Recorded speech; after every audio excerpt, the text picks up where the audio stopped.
معافی مانگنا آسان نہیں ہے، دل گردہ چاہیے، لیکن معافی مانگنے سے مسئلے سارے حل ہو جاتے ہیں۔ جو شخص آپ کے پاس معافی مانگنے آ گیا نا، چاہے وہ بیٹا ہے، بیٹی ہے، شوہر ہے، بیوی ہے، بھائی ہے، پڑوسی ہے، دوست ہے، آپ سے کوئی زیادتی ہو گئی، کوئی تلخی ہو گئی اور وہ معذرت کرنے آ گیا، معافی مانگنے آ گیا، تو اب آپ منہ ٹیڑھا نہیں کریں۔ جو دل گردہ ہے وہ دل پہ پتھر رکھ کے آ گیا، اب صرف اور صرف اللہ تعالیٰ کو راضی کرنے کے لیے ہے۔ اب اللہ تعالیٰ کو راضی کرنے میں آپ درمیان میں شیطان کا کردار ادا نہ کریں، آپ معاف کر دیں، کیونکہ اللہ تعالیٰ کو معاف کرنا پسند ہے۔ تخلقوا باخلاق اللہ، اپنے دائرہ میں رہتے ہوئے اللہ تعالیٰ کی صفات کو اپناؤ، اللہ تعالیٰ کی خوبیوں کو اپناؤ۔ اللہ تعالیٰ تو ساری کائنات اور کل جہاں کو معاف کرنے والا ہے۔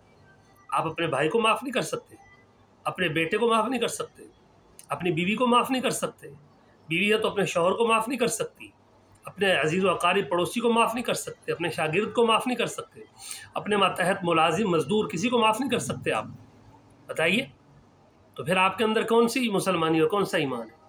جو شخص معافی مانگنے آ گیا، اللہ کے نبی صلی اللہ علیہ وسلم نے اس شخص کو جو پہل کرے معافی مانگنے میں، ایک حدیث میں فرمایا مسلمان کے لیے جائز نہیں ہے کہ 3 دن سے زیادہ ایک دوسرے سے قطع تعلق رہیں، ایک دوسرے سے لا تعلق ہو جائے۔ بخاری شریف کی حدیث ہے، اور فرمایا کہ یہ جائز نہیں ہے کہ ایک آئے تو دوسرا ادھر منہ کر لے، وہ آئے تو دوسرا ادھر منہ کر لے۔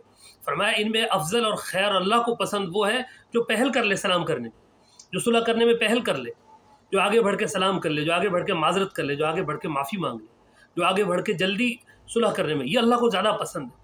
تو کیا آپ مرد ہیں یا عورت ہیں، آپ یہ پسند نہیں کرتے کہ آپ اللہ تعالیٰ کو زیادہ پسند آ جائیں؟ جب آپ اللہ تعالیٰ کو پسند آ گئے تو مطلب یہ ہے کہ اللہ کی طرف سے آپ کی بخشش مغفرت پکی ہے۔ سبحان اللہ۔ ایک اور حدیث مبارکہ میں فرمایا کسی کو معاف کرنے سے تمہاری عزت گھٹتی ہو نا تو قیامت کے دن مجھ سے آ کے لے لینا۔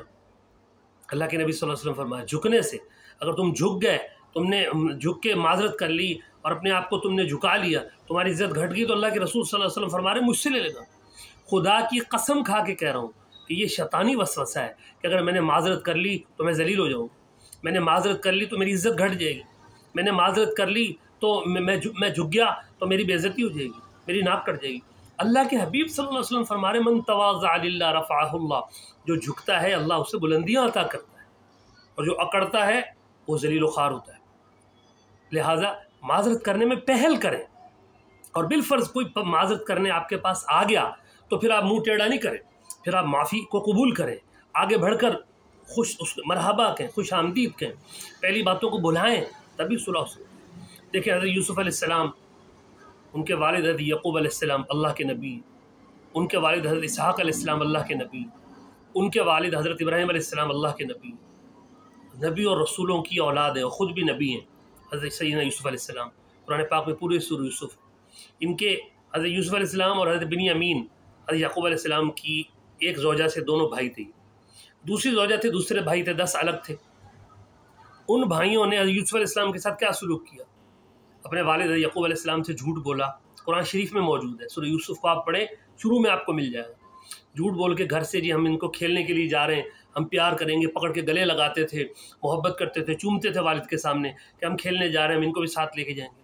حضرت والد نے جو حضرت یعقوب علیہ السلام نے اجازت دے دی، لے گئے۔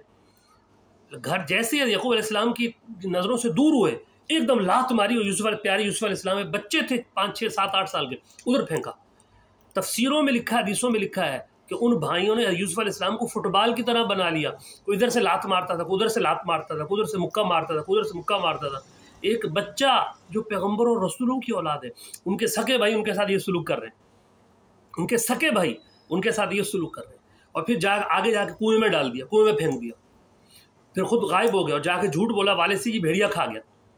پھر یہاں سے جب نکلے آگے مصر کے بازار میں بک گئے تو بی بی زلیخا نے ان پہ ڈورے ڈالے، اللہ نے وہاں سے حفاظت فرمائی تو مصر کی جیل میں چلے گئے۔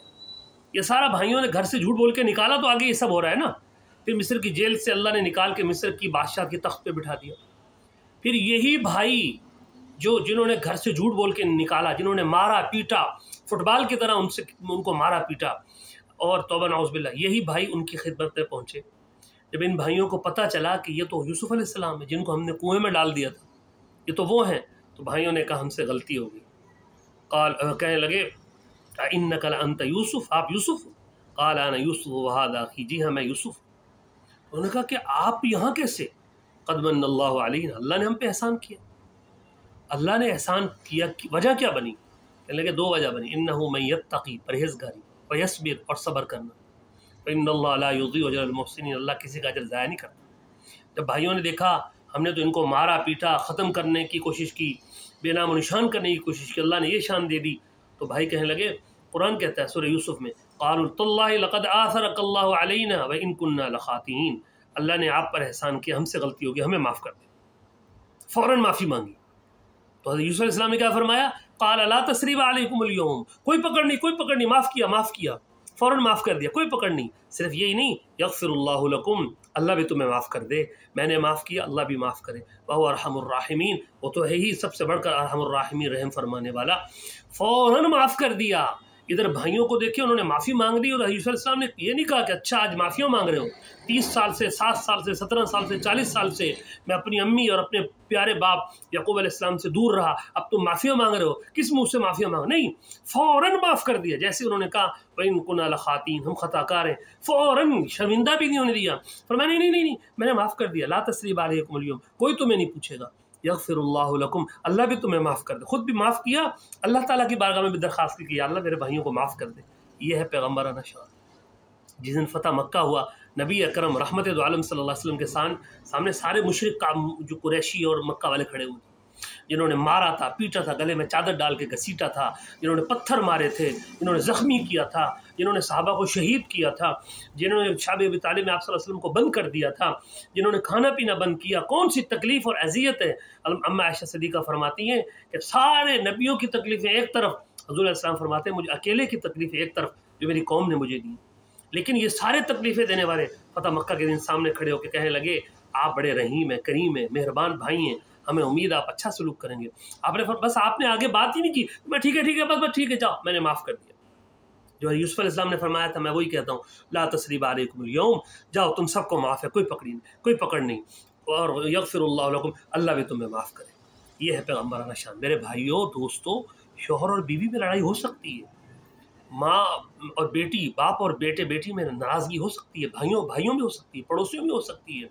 آپ کے ملاقات ناراضگی ہو جائے، آگے بڑھ کے معافی مانگ لیں، اور جب کوئی دل گردہ کر کے معافی مانگنے آ جائے فوراً معاف کر دیں۔ یہ ہے اللہ کا حکم، یہ ہے نبیوں کی شان۔ اللہ ان کا فیض ہمیں بھی نصیب فرما دے۔ وآخر دعوانا ان الحمد للہ رب العالمین۔